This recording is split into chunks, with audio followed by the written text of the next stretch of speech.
389, 390.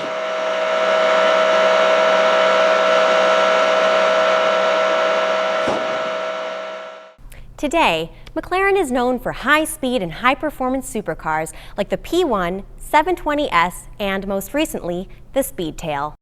Needless to say, McLarens aren't ordinary road cars. They're made of lightweight carbon fiber, have incredibly powerful engines, and were built to a progressive aerodynamic design that makes them not only look faster, but also drive faster.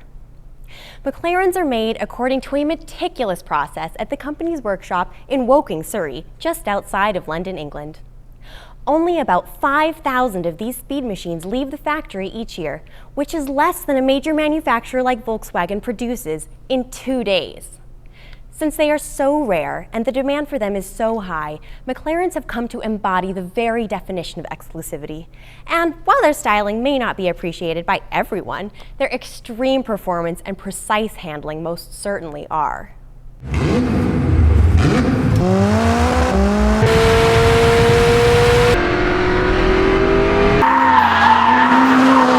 Today, many people talk about McLaren, the brand, but to really understand the nature of these cars, you have to know about 3 McLarens.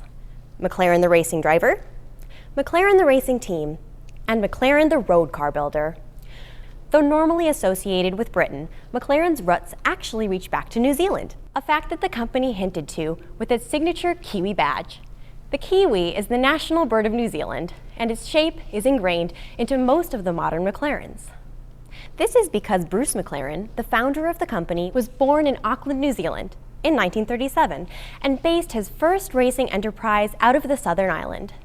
McLaren entered his first competition in 1952 at the age of 15 and was so talented that by 1959, just 7 years later, he had won the US Grand Prix, making him at the age of 22 the youngest winner of the day.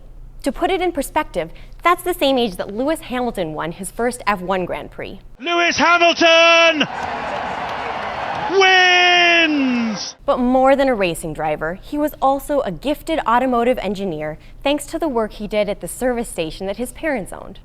Drawing on this experience, McLaren began modifying existing cars before ultimately building his own. By 1963, he had accomplished what most racers of the day could only dream, the founding of his own racing enterprise, Bruce McLaren Motor Racing.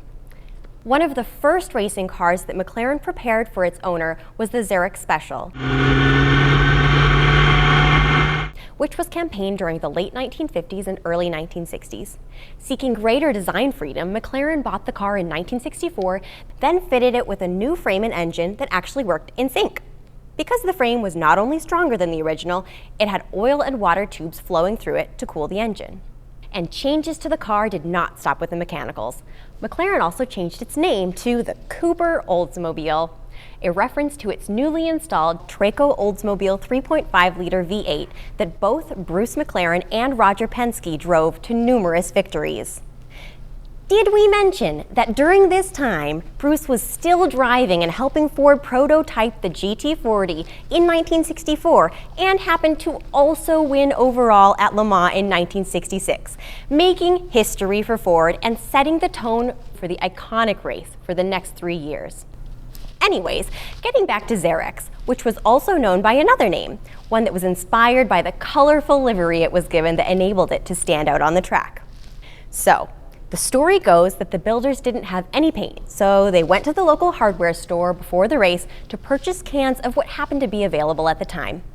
They ended up with cans full of a shade called Garden Gate Green, which they haphazardly sprayed on the car, earning it the nickname the Jolly Green Giant. But of course, the color had little to do with the car's performance, and Bruce McLaren drove the Giant to a first-place victory at Brands Hatch in 1963.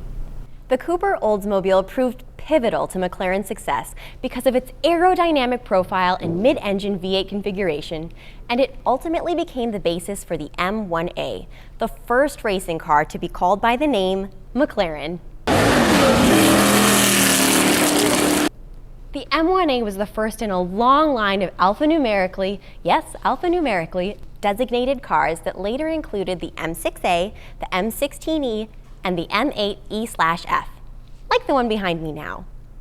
cars that during the 1960s and 1970s brought a great deal of success to Bruce McLaren and fellow driver Denny Hulme, who started racing with the company in 1968. These cars created a distinct identity for the company, not only because they were winners, but also because they were painted a kind of papaya orange, a controversial color selection rivaling that of Garden Gate Green, but one that was specially chosen so that the cars would stand out from the competition when viewed on black and white television. Interesting how papayas are green on the outside and orange on the inside. Anyways, while orange was synonymous with McLaren's racing success in its early days, the company was obligated to switch to a white and red livery after they entered a sponsorship deal with Marlboro. The paint scheme mattered little to McLaren fans when it appeared on one of the company's most innovative racing cars, the MP4, short for Marlboro Project 4. This designation later showing up in both McLaren F1 cars and even more recently, McLaren road cars. Thanks for tuning into this deep dive, and make sure to click subscribe for part 2 and more videos just like this.